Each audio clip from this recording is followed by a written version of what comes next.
You're listening to Beyond Wellness Radio, bringing you the cutting edge in health, nutrition, and sports performance. Stay up to date and listen anywhere, anytime on your computer, tablet, or smartphone by subscribing on iTunes. Catch your hosts, Dr. Justin Marchegiani and Baris Harvey, as they answer your burning health questions, as well as interviews from world-renowned guest experts. For more Beyond Wellness Radio, go to beyondwellnessradio.com.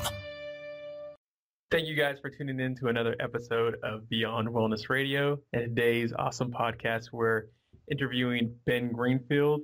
Now, Ben is a super productive, awesome person. He has so many different initials behind his name. So I'm going to try to condense his bio real quick. He's a coach, nutritionist, author, speaker, ex-bodybuilder, Ironman, Spartan racer, like every fitness thing you can think of, he's probably done it. In addition to that, he's the head coach and nutritionist for Pacific Elite Fitness. He is a consultant for Wellness FX. He is the host of the Get Fit Guy and the Ben Greenfield podcast on iTunes. And he also just released an awesome book called Beyond Training, not to get confused with our Beyond Wellness Radio. So, Ben, how's it going today? Actually, I was totally ripping off you guys. That was like the whole scheme there was. Nobody would ever know that, though. If anything, they'll think we're ripping you off. You're way more That's popular. right. Actually, because my publisher is the same publisher that published Beyond Bacon, I have gotten that before. People are like, were you ripping off that book, Beyond Bacon? I'm like, no, I actually wasn't. It's from the same people, so you guys are on the same team. Yep. So, first question, I noticed, you used to be a ex-bodybuilder. So what got you kind of into the kind of holistic kind of field? Because I know with bodybuilding, you read the muscle magazines, it's kind of just the generic kind of carb-loaded kind of thing. And the same thing with Ironman too, but what got you more into the holistic form of training? Well, bodybuilding is kind of a lot of bro science. Like, you are definitely delving deeper into, especially like nutrition, everything from sodium loading to diuretics, to a lot of research into supplements. And so like you kind of start to go down that road. Granted, bodybuilding does not look at things through the lens of performance combined with health, like I do in my book and like I do now, in my own training. But I think that between bodybuilding and then what I got into later, which is just the same thing, one of the nerdiest, geekiest sports on the face of the planet when it comes to like delving into the nutrition part of things, and that's triathlon. Like between those two, that really got me into looking more deeply into the science of performance more than just like, smashing yourself with workouts. So, I think that the reason for that, again, is that bodybuilding, there's such a nutrition bent in order for you to, get from 15 down to 10% body fat, let's say, as a dude, you could do that by just working out hard and by kind of following your diet. But then for you to drop from like, let's say 10% down to 3%, you got to pull out a lot of stops. Like basically, you're like, those are like the OG kind of biohackers, right? Yeah, exactly. And so like the same thing for triathlon. It's like, in triathlon, you could go out and do like a sprint triathlon and do pretty good by just having done some pretty tough workouts. But then once you get up into Ironman and it becomes a sport of attrition, where if you run out of muscle glycogen and liver glycogen, you're pretty much screwed, then, that becomes a little bit more of like a nutrition science sport. So bodybuilding and triathlon shoved me kind of deeper down into the tunnel of nutrition, supplements, and the deeper science of performance. And then going into that got me more into self-quantification. Going into self-quantification began to help me realize that, hey, even though we're going fast and we've got lots of muscle or we're getting good results in races or whatever, we're not actually healthy when you look at cholesterol parameters or inflammatory parameters and stuff like that. And then that kind of got me into like the whole holistic thing of kind of taking into account everything from, sleep to nutrient density to digestibility of foods to biohacking to everything that I kind of focus on now. But I mean, when you look at stress fractures, for example, that's a pretty common occurrence, especially in female endurance athletes, as part of what's called the athletic triad, which is basically an eating disorder, and that's combined with amenorrhea and osteoporosis. So typically, like if we look at those in detail in a female endurance athlete, that first component, eating disorder, that returns to what I was talking about a little bit earlier. Like you just need to eat more damn food.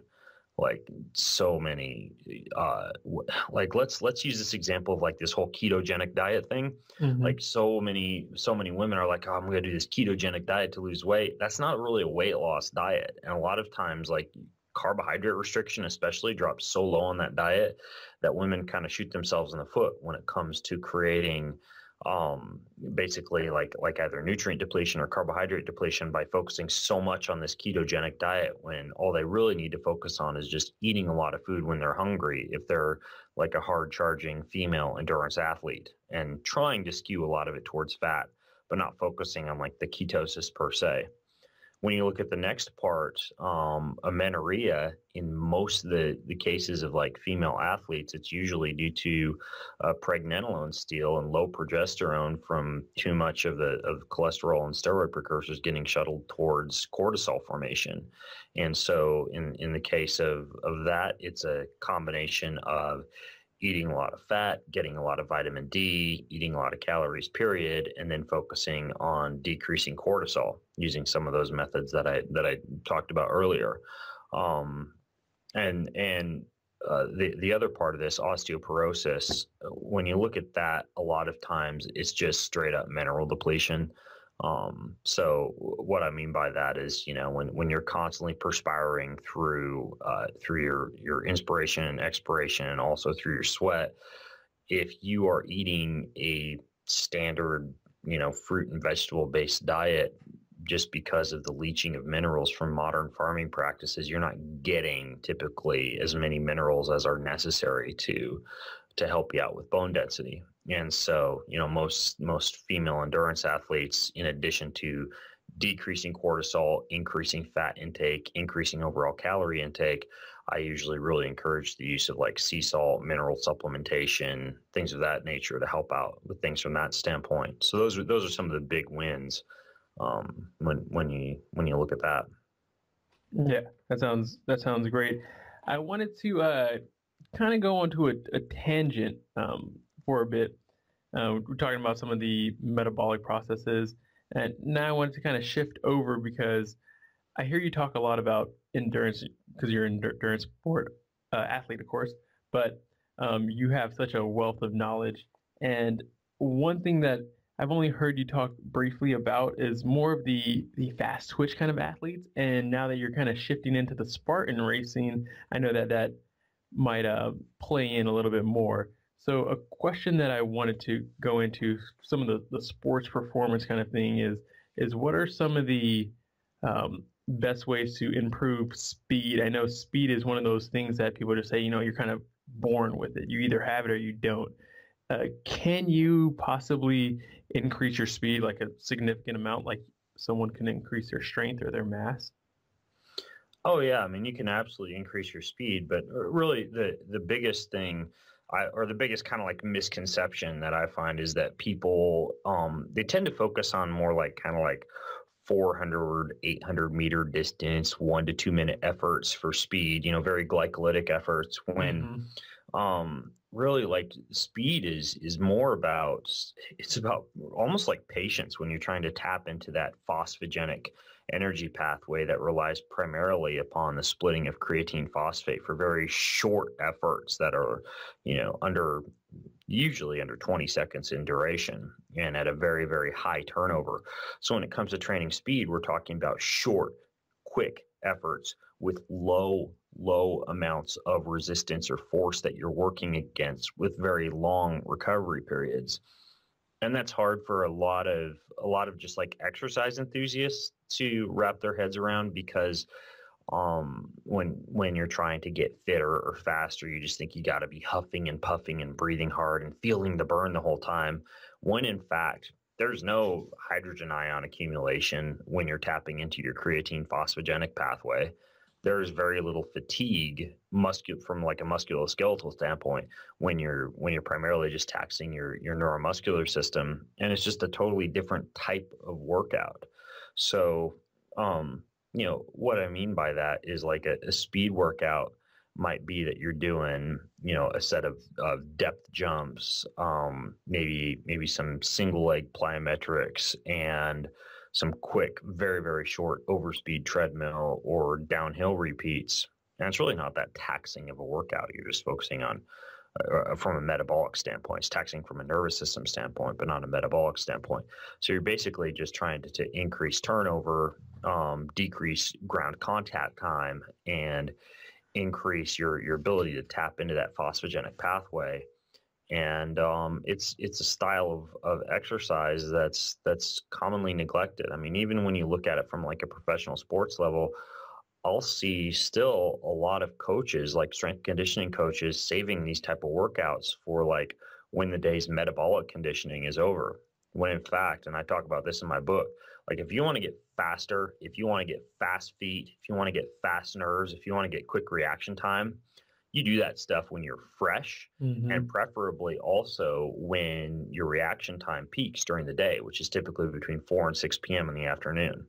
And that's kind of tough logistically to pull off for a lot of athletes. But what it means is you're going to save your working out until the afternoon. You're not going to go into a speed workout fatigued, and you're going to prioritize speed before you move into any metabolic conditioning.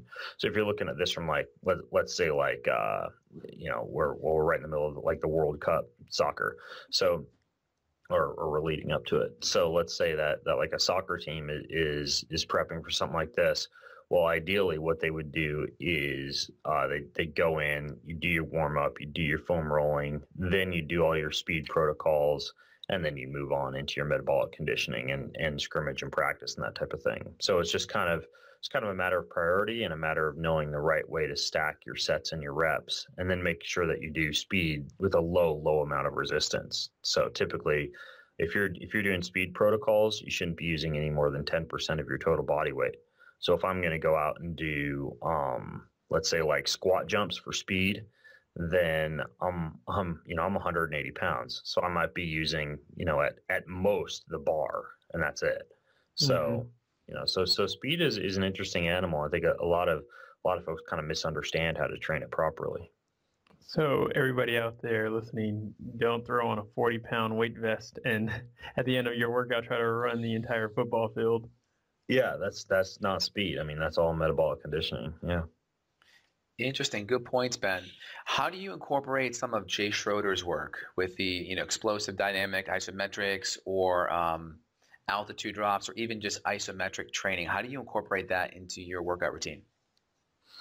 So the cool thing about electrostim, especially when you combine it with isometrics, is that you build up crap loads of lactic acid in the muscle tissue. So you get a bunch of hydrogen ion buildup, and you build up your enzyme buffering capacity big time. And you're able to do it without joint impact and without some of the things that would tend to cause a bigger release in cortisol, longer recovery implications, et cetera. So I personally use those type of protocols, even though Jay works with like professional football players, for example. I use those protocols for enhancing endurance. Like I trained 8 to 10 hours last year for Ironman, qualified for Ironman World Championships, and had some of my best races ever. And I was doing a Jay Schroeder-esque protocols twice a week, meaning that I would get into an isometric position, like a squat, like a wall squat against the wall. And I would have electrodes. In this case, I just use a unit called the Compex unit, because the ARP wave unit that Jay uses and that you use, Justin, it's kind of expensive for just like the general population to grab. So I would hook up that Compex unit and just put it at a pretty high electrostim setting, and just basically feel the burn for 5 minutes, and you'd finish up one of those sessions and feel like you'd run like 2 hours. So you get this lactic acid buffering capacity that just goes through the roof. And one of the reasons for that is when you're in an isometric position, you are not milking lactic acid out of your tissues at all. It's just accumulating. Like there's very, very little occurring. Like if you're riding a bike and you keep the pedals turning over, like that's one of the things that I tell like the triathletes that I coach. Like you never glide, you never cruise on the bike. Like you always pedal, even when you're going downhill. So you're always milking metabolic byproducts out of the tissue. And when you're in an isometric position and you're holding a joint in a specific position, that doesn't happen. And the cool thing is that even though it hurts like hell because it's burning, you really are building up a really good buffering capacity when you do something like that.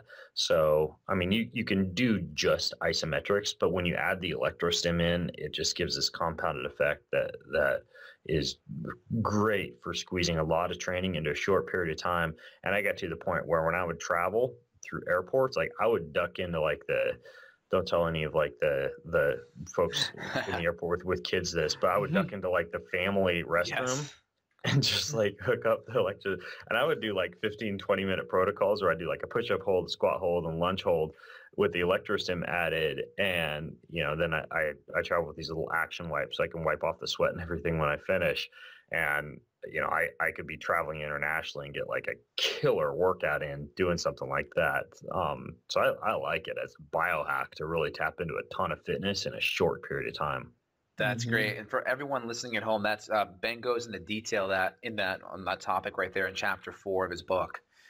So if you want more information, feel free and check that out. And what do you think about the lactic acid providing a growth hormone stimulus? What's your take on growth hormone and lactic acid? I haven't seen a lot of research on lactic acid and growth hormone stimulus, so I can't really speak to that. What have you seen?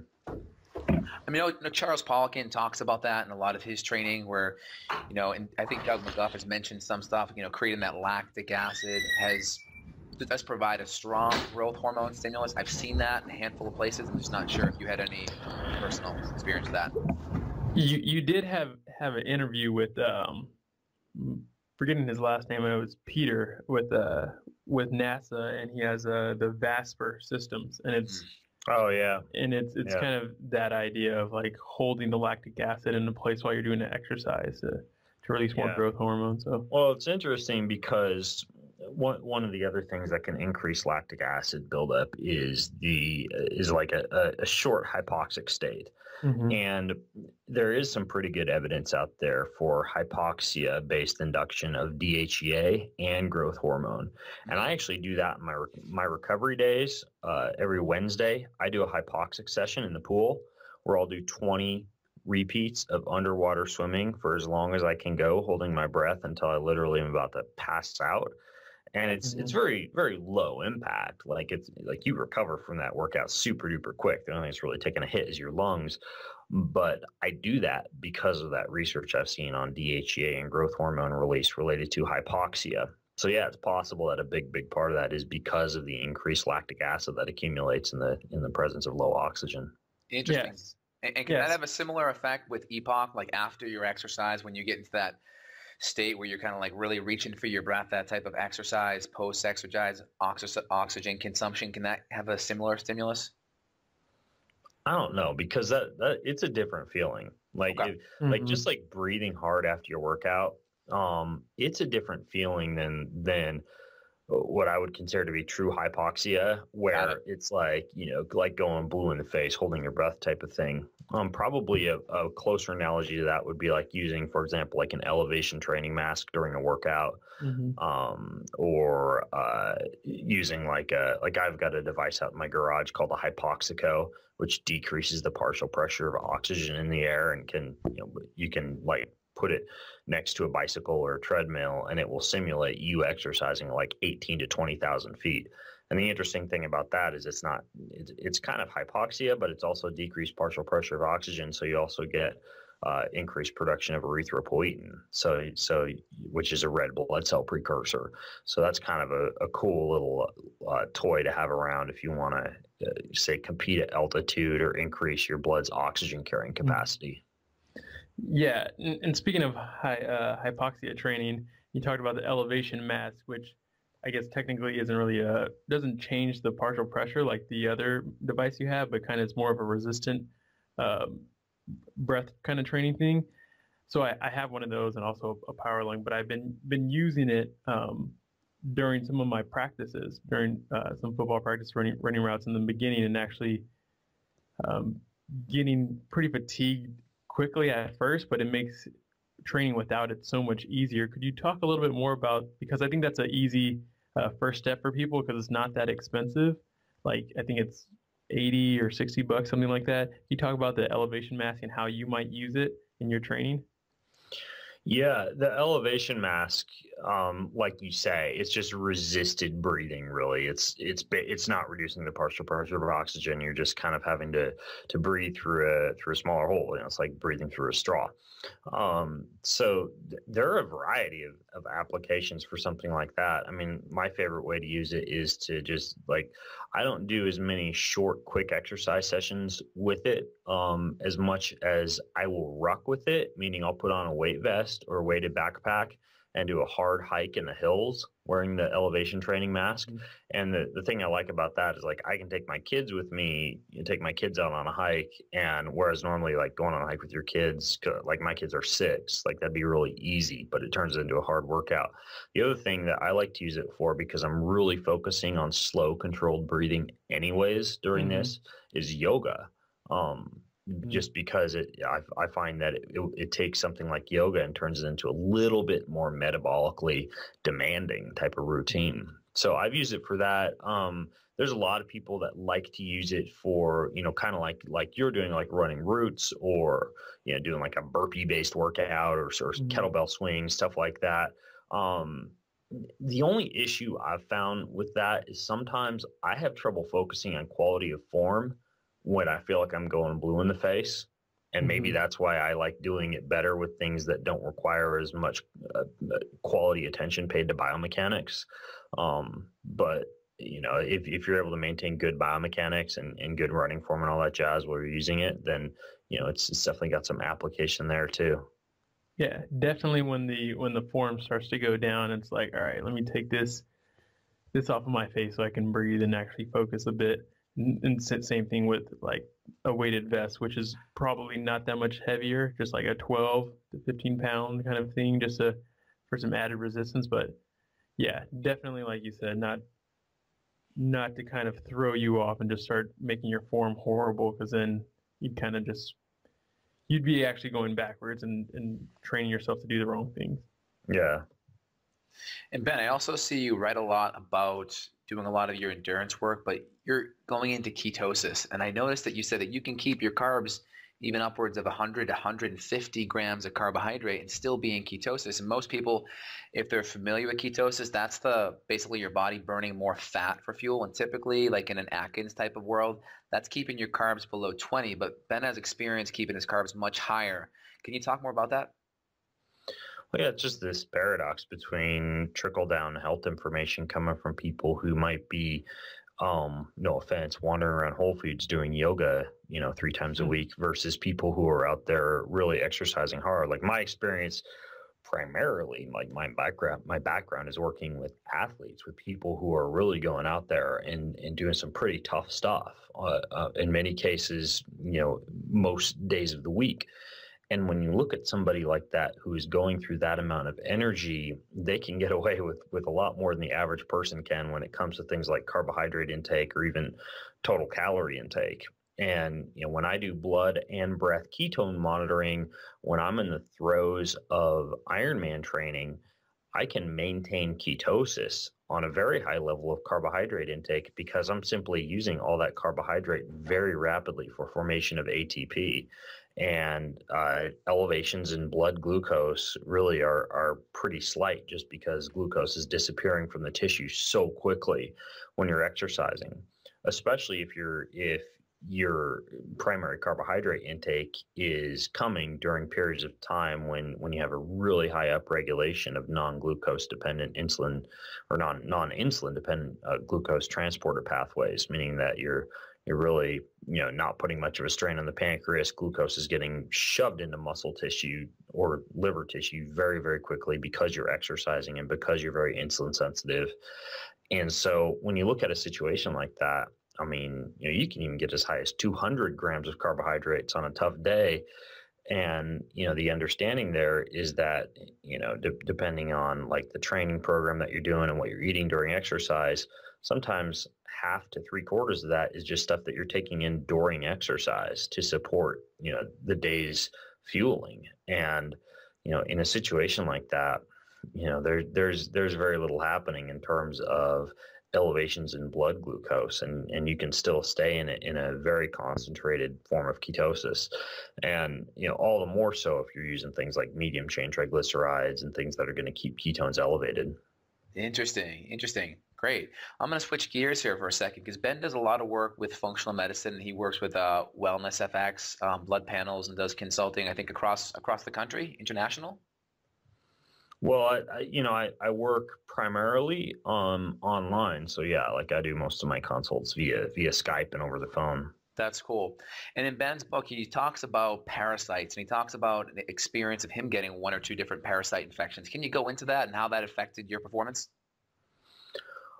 Well, parasites primarily where you see that, of course, as you'd expect, would be on a bowel performance level. But you can also, like for example, I did a competition in Thailand where I got a parasite from some of basically the stagnant water that we swam in Thailand. And initially it manifested itself as just a little bit of like, diarrhea and some bowel upset. But then like long term, I had some floral imbalances, some issues with constipation about every 2 weeks, like clockwork, as these things like hatch inside of you. You get insomnia.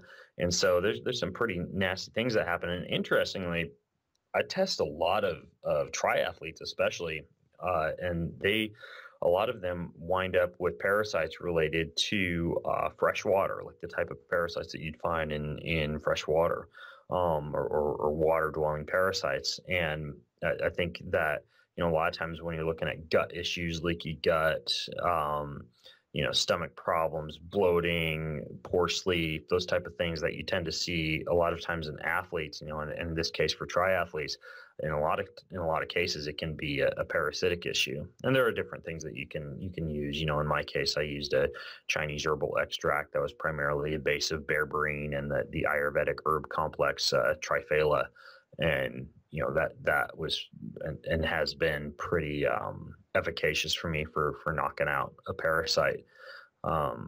But yeah, it's definitely an issue. And, I don't think that all parasites are bad. There's definitely that whole healthy hygiene hypothesis that suggests that, some amount of dirt and germs and bacteria and viruses and even parasites help to strengthen the immune system. But I think that there are some that, if you're very symptomatic with bowel issues and insomnia and stuff like that, that's a parasite you should probably think about getting rid of.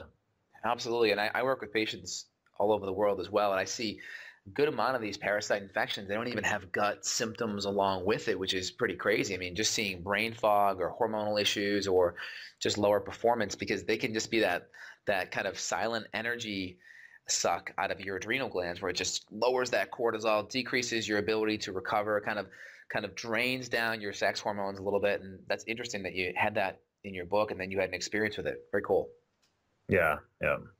That's when I first met you. You were on that herbal extract. It looked like you had some like pudding there to take that bad boy away. Yeah. It's like because parasites can cause some gut inflammation. I think in that case I was using the who is it that makes that? It's the Inflamex meal replacement. That's Metagenics. It's very, very good for people with Crohn's and irritable bowel. Yeah, Metagenics. Yeah. The Metagenics Inflamex is good. Thorne has one called Metaclear, I think. Yep. But yeah, those are good. They're good for travel too. Like a lot of people get stressed out. Like this happens to me sometimes when I travel. I'll get constipated. Traveling with some kind of a meal replacement blend that you use for most of your meals can help out quite a bit in situations like that, where you're just basically kind of not going near airplane food or airport food or even hotel food at all. And you just like travel with these meal replacement blends, and you roll in a Starbucks and you ask them for a cup with some water and you dump it in there and stir it up with a plastic spoon. And like, I'll do that 3 times a day when I'm traveling now. And it helps out quite a bit. Mm-hmm. Yeah. Really smart move. All right. Last question. overtraining. Now, this is something that comes up big, but at the same time, we have people that are CrossFitters that we work with that are pretty damn good at their sport, and they do like 2-a-days. Now, with the world of the nutraceuticals and some of the access to food that we have, is there a way that you can, I guess, push the envelope and possibly do something like a 2-a-day? Say, I know this is something that we do as football athletes. I might do a 2-a-day, but CrossFitters and whatnot, are there ways to kind of improve recovery? I think would be the main point, not necessarily to. I know people sell these pre-workouts. I think what's more important is the recovery portion. Is there a way that you think that you can get by doing 2-a-days, at least for a short period of time, to increase performance for a sport? Oh yeah, I mean, like I do 2-a-days with a lot of my clients. We do in the morning when parasympathetic nervous system is a little bit, it's a little bit better branch of the nervous system to go after. We do like easy aerobic movement protocols, a lot of yoga.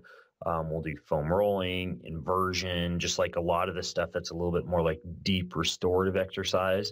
And then the hard Metcon stuff, high intensity interval training and weight training, we do later in the day. And that works out really well. I think that a 2-a-day that includes hard training that's very sympathetic nervous system based earlier in the day is stressful. I've done it before. I've gone to camps. I'll be at SEAL Fit camp this August, and we'll be, I can guarantee we'll be getting up early in the morning and like hitting the grinder with, drill sergeants yelling in our faces in the mornings. And like, I don't think that that's good for the body or the adrenals long term. I think that it can, one of the reasons I'm doing is because it makes you tough short term and it prepares you for stress short term. But I think that long term as a habit to do hard morning workouts, I don't think that's an ideal scenario. I think that the human body does best slowly waking up, getting that parasympathetic nervous system activation and training the body for parasympathetic dominance in the morning, and then doing more of the fight and flight stuff later on in the day. Sounds awesome. Good stuff. Good stuff. So everyone that's listening here, if you want to get more information about some of Ben's work and his best time New York selling book, Beyond Training, feel free and check that out on Amazon. Ben, tell us about some of your sites, your blogs, YouTube channels, your coaching stuff. Where can our listeners get access to that stuff? Yeah, I do a lot of blogging and podcasting over at bengreenfieldfitness.com. And that's a good place to go to just check out the articles that I write and the audio recordings that I do about twice a week, and just basically kind of tap into some of the stuff that I'm talking about. I'm, constantly trying to research the best ways to optimize performance and fat loss and health. And so that's a good place to go, is bengreenfieldfitness.com. Thanks so much, Ben. We appreciate you coming on. Hey, thanks for having me on, guys. All right. Thank you. Awesome. Got a question for Dr. J? Go to beyondwellnessradio.com/question. Then tune in to hear the answer. Also, if you like the show, review us on iTunes. For more Beyond Wellness Radio, go to beyondwellnessradio.com.